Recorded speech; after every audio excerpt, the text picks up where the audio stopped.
This is going to be the ultimate Kerapac guide. I'm going to show you how you can do normal mode and hard mode Kerapac with minimal gear and be able to make some fat cash from upwards up to 50 million gold per hour if you're lucky on some fractured staff pieces. Welcome to the mini series of money making guides. My name is Edmoos and I'm covering some of the best money makers here in RuneScape. And if you're new on here, be sure to subscribe so you don't miss another video. And let's get right into the video, starting with the potential loot.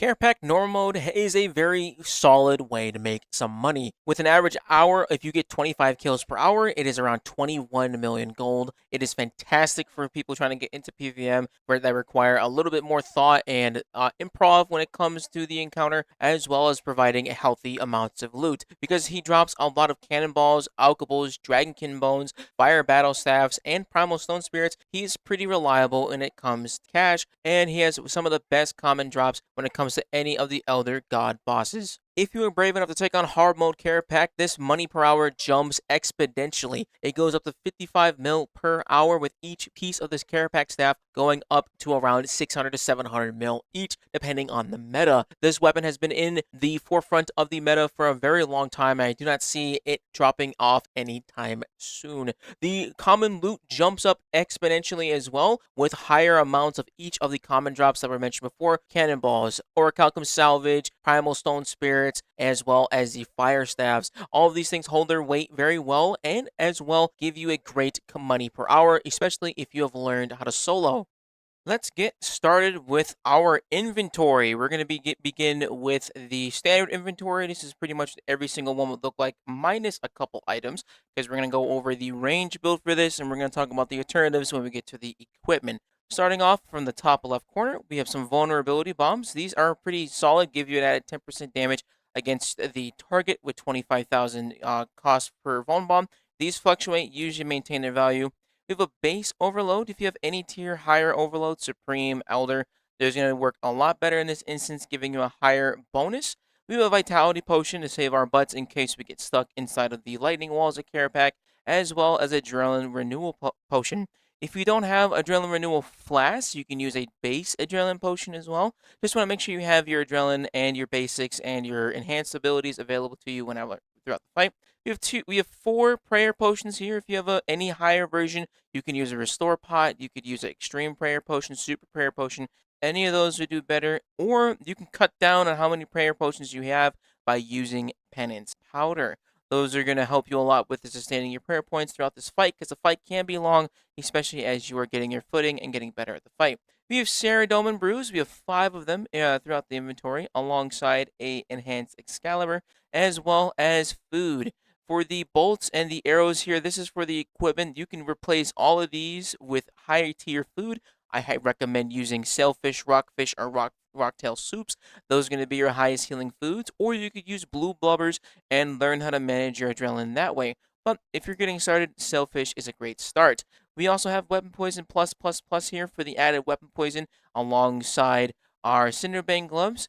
We have the other items in here needed from the drops, as well as a Nexus. We need Nexus for Bone Shield to cast a lot of our defensives. If you do not have the Necromancy level for this, you can go ahead and bring a Shield swap or a Defender swap to make sure that you have access to defensives like Reflect and Resonance. That goes over our standard inventory. As you begin to increase in competency at this boss, you can go ahead and adjust this however you may need to. Going into our equipment now, we are going to be going in with full Serenic. I have Elite Serenic. I don't have the cash to go ahead and go buy base Serenic at the moment, but it's going to effectively work the same way. You have it's tier 92. You can use any of the alternatives listed on screen to get you started. If you're going to do normal mode, if you're going to go into hard mode, I recommend using something at least tier 90 and up. So that could be Serenic, that could be Dracolich, that could be Tectonic, Cripploom, Masterwork, Death Warden, Death Dealer. Any of those ones will work perfectly fine based on the combat style of your choosing. We're going to be going in with crossbows for the first one, just to show you how strong this build is, as long as you know what you're doing. We also have an Igneous Cal Zuck Cape. Use any Zuck Cape for any style you plan to go into. If you have the downgraded version of a Kilton Cape, you just basically want the highest tier bonus damage that you can possibly get. We're going to be using an Amulet of Souls here. You could swap this out for a Blood Necklace of any tier, or an Essence of Finality is best in slot. There are no other damage boosting necklaces for this guy, so just work with what you can. If you're going to be going in with crossbows, I highly recommend using the Onyx Criminal Bolt Ease for its passive effect, which is Life Leech. 10% chance to heal up to 25% of the damage, potential capping at 2.5k and dealing 25% more damage. This is great for the sustain within the fight and heals you a ton alongside Soul Split. Main problem is these are really expensive, so I recommend bringing a swap for your bolt, which could be Ruby Bolt E. Forfeit 5%, forfeit some health points and deal more damage based on how much life points your target has as well. And these are incredibly cheap. They're 500 gold pieces each and do a lot of damage.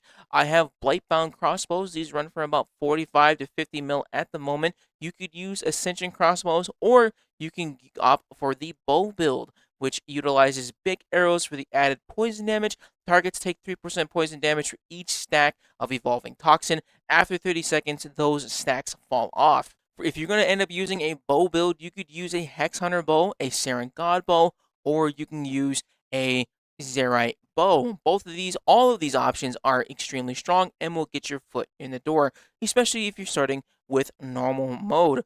For the gloves, we have Cinderbane gloves for the added poison damage. We have enhanced fleeting boots. You can use regular fleeting boots.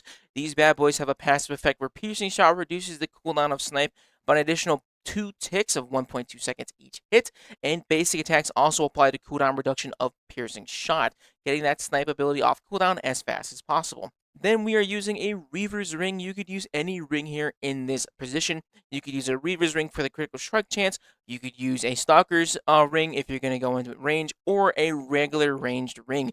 You could also bring a Ring of Death in case you are finding yourself dying a little bit more, giving yourself some added sustain. But the Reaver's Rings and the upgraded Dagon King rings are best in slot. For our familiar, we're going to be using a Hellhound familiar.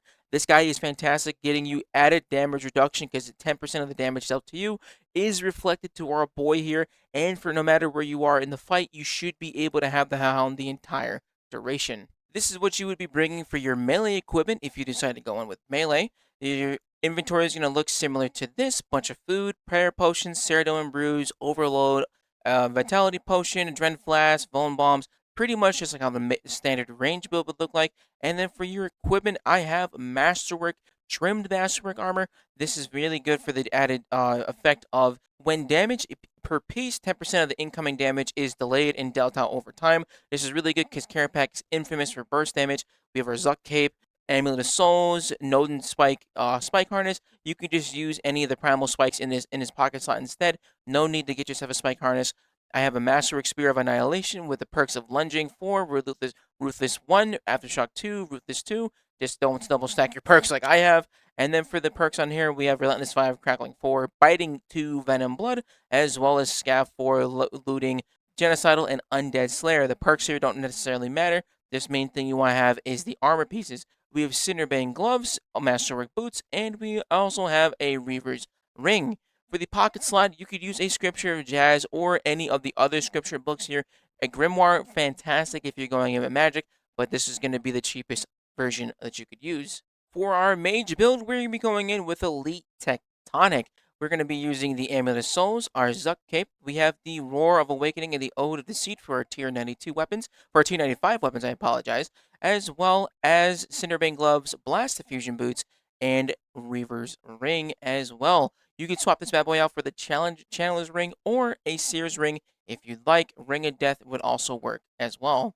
Only thing for the inventory that has changed for this is our rune pouches. If you don't have rune pouches, just use any of the runes that you need to cast your spells. And the spells I would recommend using if you're going in with magic would be Insight Fear for the added effect of Tsunami reducing the overall Tsunami cost being reduced, as well as getting you that critical strike chance and gaining adrenaline. And if you are struggling with this, you could go ahead and stack Blood Barrage for your basic attacks as well. You could also swap out your familiar. Instead of using a Hellhound, you could go ahead and use a Calgarian Demon with Scrolls to have an added 6% critical strike chance. For our Necro Boys, we're going to be going in pretty much with the same standard loadout, full of food. As well, for our equipment, we're going to be rocking the full Death Wardens for the added dodge chance. For our perks, we're going to be rocking Crystal Shield, Absorbative 3, and then you could have Enhanced Devoted and Absorbative 4, and you would be perfectly fine.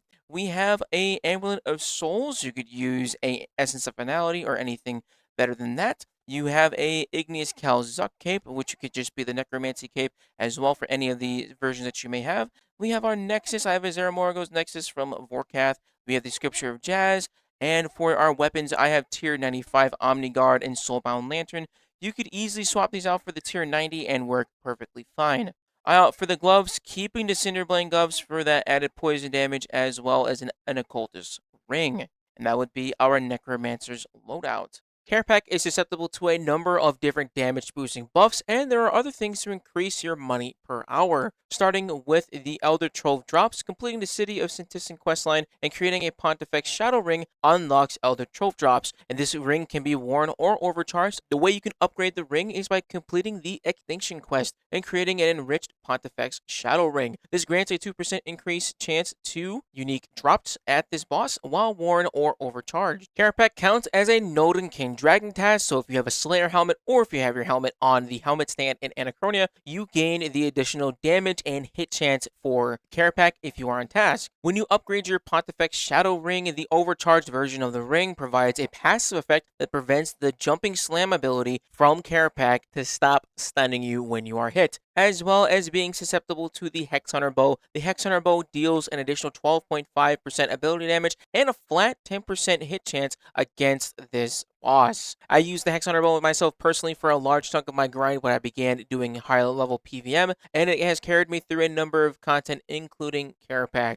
This is where we are going to talk about Kerapac's special attacks. His attacks are well telegraphed, and they have a good idea of when the player can dodge them, or yourself can dodge them, and we're going to talk about them slowly so you know how to react to them and you know how to survive them. Kerapac has a number of attacks, including special attacks and auto attacks. It goes 3 auto attacks, Shatter, 3 auto attacks, Jumping Slam, 3 auto attacks, his Lightning Strike, and then he repeats them. Kerapac has one of the most unique mechanics in the game, and it is for the player. It is called a Time Warp mechanic, and it is how the player can manipulate time. The Time Warp button will be an extra action button that shows up on the screen for a prompt for the player to click, and what happens is this: when you click it, whatever your adren is, whatever your cooldowns are, whatever your ultimate times are, how much health prayer you have, it'll take a snapshot of that and tick down 10 seconds. In those 10 seconds, you will be able to use all your abilities, use everything else, and then at the end of those 10 seconds, you will go back to the original portion of where you were, like going back in time. This is a very unique mechanic for the Kerapac fight, and it's something that I truly love. It can either make or break your Kerapac run, and the biggest thing about this is managing your cooldowns and being aware of where your location is in the fight, especially if you get lightning walls. If you're doing it in the center of the room and then 10 seconds later you get ripped into the center of the room again after trying to dodge the walls, you'll take a ton of typeless damage, and a lot of times it can kill you. But on the flip side of that, if you manage to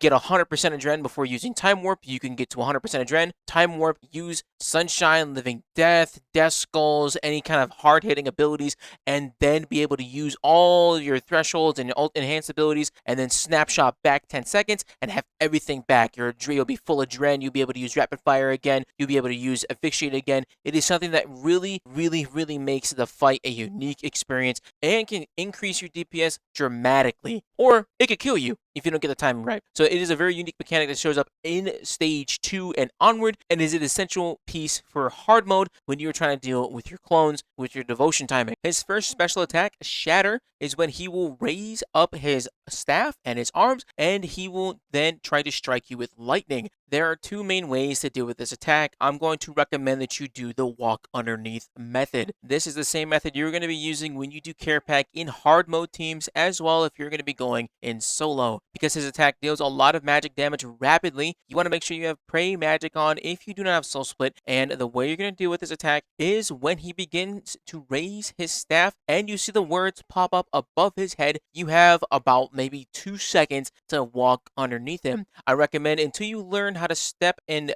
click underneath his toes and click in between his toes, you directly right click underneath him and click walk here. This will put you right in the spot where you need to be so that you can dodge the attack and the launched lightning strike does not come out. Next is Kerapac's Jumping Slam attack. Kerapac will fly into the air before diving at the player, dealing melee damage, so make sure to have protection melee when this phase begins, to anyone within 2 spaces of him, covering a 7x7 AoE square that applies a stun and bind for 3 seconds. This stun and bind is negated if you would have your enriched Pontifex Shadow Ring.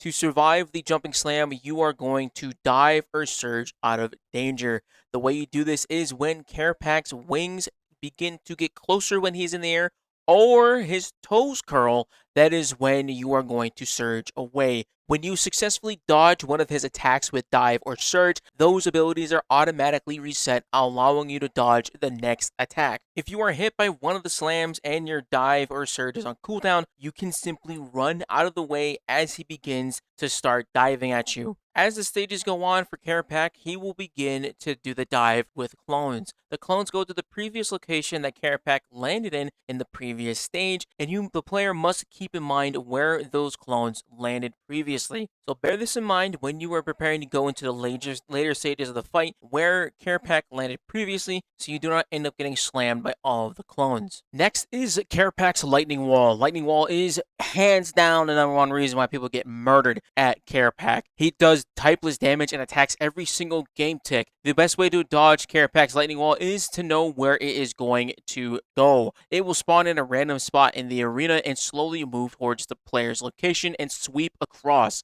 I recommend using dive or surge to go across the plane that is the lightning wall, and you should be able to get through safely as long as you time it correctly. I recommend going a little bit farther than you expect because the wall is quite wide. It's like, I believe, like 3 squares wide, so you want to make sure to aim a little bit farther than you would expect and make sure you're a little closer than normal to make sure that your surge goes all the way through. As these phases continue to go through, just like the clone phase, for these slam attacks, the lightning walls will also begin to multiply, beginning with the first one spawned and adding additional ones from there. I highly recommend doing the same thing here, diving and surging. However, but if you find yourself in an unfavorable position, you can reflect or debilitate on Kerapac to reduce some of that damage. You could use the vitality potion inside of your preset to make sure that you have a healthier HP pool as well. And if you are really fucked, you could definitely just use barricade to block all of that damage. It is not recommended to use Barricade to go through this phase because you're going to dump all of your adrenaline going into the next phase and you have to slowly build back up to it. It is much more preferred to use Reflect with a Vitality Potion to make sure that you are topped off for HP and you're ready to go into that last phase. The final phase is the Echoes of Kerapac. Kerapac will spawn 3 clones across the room, each of them having 100,000 health points. These clones do not count as Notenkin Dragonkin and are not susceptible to the Slayer Helmet buff, but they are susceptible to the Hex Hunter buff. Kerapac's clones will not initially attack players, but they will attack player clones that spawn alongside their own. Each clone has 10,000 HP, deals little to no damage,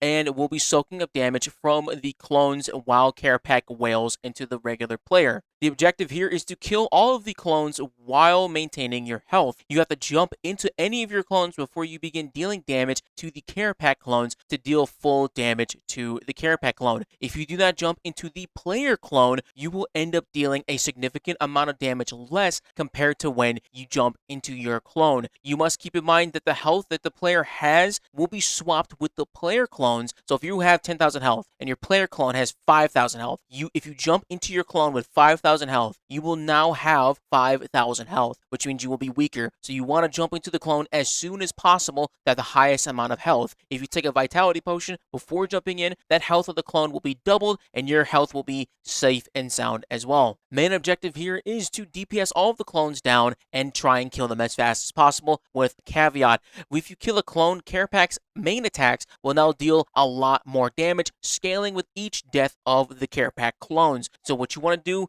is you want to get your clones all around the room relatively low until you get to the last one. On the last clone, you want to use Devotion to then get the extended Devotion proc on the clones. This will happen because you can extend Devotion an additional 10 seconds every single kill that you get while it is active. If you do not do this, you will begin to get slammed by magic attacks repeatedly throughout this phase. Throughout trying to get your kills and get your clones killed, you want to make sure to use Reflect towards the actual boss fight so that you can have some of your health high. Once you've annihilated all of the clones and the only thing is left, you will be fighting Kerapac. Kerapac will now deal an exceptional amount of more damage towards you, and and will hit hard. I'm talking like 5, 6k magic damage as the fight goes on, so you want to burst them down as high as possible. Get your death swiftness. Make sure not really berserk. Berserk is really risky here unless you have devotion up, and you can use sunshine or living death to make sure he's dead as soon as possible. Necromancer's having an unnatural advantage here with death mark because you can death mark all 3 of the clones and cut that health pool down from 100,000 to 70,000. Same thing with you have a death mark lasting on Kerapac. This is going to be the normal mode kill at 1.5 speed to give you a slight walkthrough of what is going on. As you walk in, Kerapac will slam into the ground and begin his 3 auto attacks. As he begins his last one, be sure to prep yourself for the walk underneath for the step under. Cast Death Swiftness or any of your damage boosting ultimates and start laying into him. Kerapac gets 150,000 health points here, and as he does his jump, watch for the toe curl and surge away. By this time, we should be into the second phase where he will begin. The time warp mechanic will pop up now. I recommend using it right when it is available so that you get the timing right, but if you do not get the timing right, that is okay. If you are able just to make sure to get it, you're perfectly fine. If you end up missing a walk under like this one, be sure to use freedom and you should be able to get away from it and protect from magic if they're ripping into you. For these slam attacks, we are going to just make sure to dive away, getting away from the spots where he was previously so we don't get banged out of our mind. And for the last walk under, you go ahead, get that one, timed it with the time warp mechanic to suck ourselves right back out when we are done.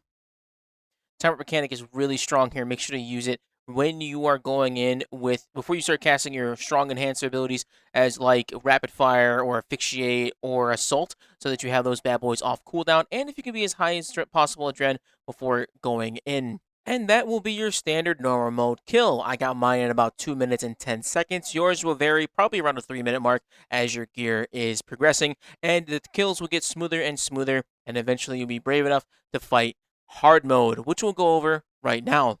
Kerapac hard mode is essentially the same exact fight for phases 1 through 3, and only changing significantly for the last phase. Biggest part about Kerapac hard mode is that he has 450,000 health points and hits a little harder, so you just want to keep in mind what's going on.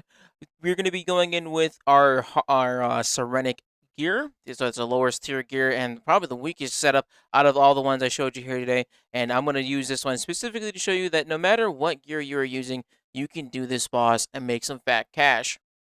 Big thing here is to keep in mind when you are going into the fight that you need to try your best to time your enhanced abilities on top of your ultimate abilities. That way you have your cooldowns and you have everything available to you when you need it most.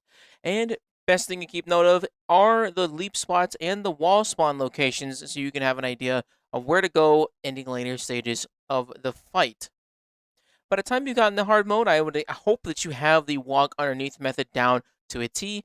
Base thing you can do beforehand, if you are getting stuck or you end up missing it a lot, you can use anticipate before going into that phase so that you have it available and you are not stunned.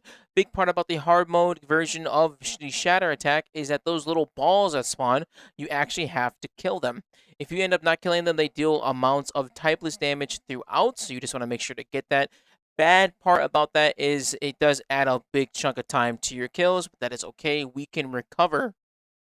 For those slam attacks, make sure to be diving and surging away, keeping yourself safe at all times. It can be kind of difficult to do some DPS while doing that, so make sure to keep spamming your abilities because he is not immune when he is in the air. He is just a little harder to click, but you should be able to still be casting your abilities there. Getting a dive surge across the room to make sure that we're able to stay safe and not get an enormous amount of typeless damage from the walls. Big thing about the time warp mechanic is making sure that you have high adren right before going underneath or using it. That way, when you get sucked back and turned back in time, you have full adren and all of your hard-hitting cooldowns like Death Swiftness, Sunshine, Living Death are all off cooldown and you can spam them again. That's why typically phases 2 and 3 are a little faster than phase 1 and going into the final phase because you don't have those resets available to you. The time warp mechanic really makes this boss fight a very unique experience, and it's why it is very popular in my opinion, and it's probably the best boss fight in the game because it is something that you can't do other things with in other boss fights. Plus, it's pretty good money. I really enjoy being able to milk this bad boy for some solid common cash, as well if you get lucky enough to get some fractured staff pieces, you're going to get more cash that way. As we prepare to go into our final phase, we have the walls here. Big thing here is that the walls are spawned in a weird way, in weird position, but we can make the most out of that. We got a pretty bad location when we got it, but we did a reflect, got ourselves back up to full health, and we're good to go. For the Hydrix bolts off of this one, Onyx bolts are getting a good setup. Here comes the Echoes of Kerapac. We're going to jump on our first clone and use the Time Warp mechanic on top of casting Devotion. Really want to spam Devotion at the beginning of your Time Warp. That way it resets and you're able to have it available in case you get stuck in a wormy situation. Navigate your way across the room, damaging down those clones. Big thing I like to do when it comes to these ones is I like to drop a Death Swiftness or a Sunshine in between them, so you're able to get the bonus for both of them instead of just getting one clone. You can do this at the first set of clones 1 and 2, or you can do it for clones 2 and 3. All right, before we execute our last clone, we use Devotion, kill him, get the Devotion extension, get all that damage reduced, and try and kill the last clone as soon as possible. I like to get them around like 10k health if you can. Sometimes I move away too early, and they have like 20k health, and that can really fuck up the Devotion timing. Now that we got our final phases done, the best thing here is just to survive. Use that time warp mechanic. Use those rapid fire asphyxiates, volley of souls, all that fun stuff to get him down as soon as possible. Keep your health high, keep that DPS high, and you're good to go. And that is a hard mode Kerapac kill done in Serenic, my guy. So if you can do this in Serenic, you can do this in anything, to be very honest. And it is a great way to get some stepping stones to better gear. And if you get really lucky, getting a 600 mil drop can jumpstart so many methods, and I highly recommend picking it up. And ladies and gentlemen, that is all I have for you today. I hope you learned something useful. I hope you learned something new today. And thank you so much for our channel members for supporting the channel, going above and beyond, giving me $1 for coffee. Much love. Thank you so much. I love coffee. And if you're new around here and made it to the end, be sure to subscribe. Helps a lot trying to get to 10K by the end of the year. Thank you so much, and I'll catch you in the next one. Bye-bye. Maybe watch one of these moneymakers. These make a lot of money. Hella money. Fat stacks. Tremendous amount of bands. A sack full of doubloons, if you will.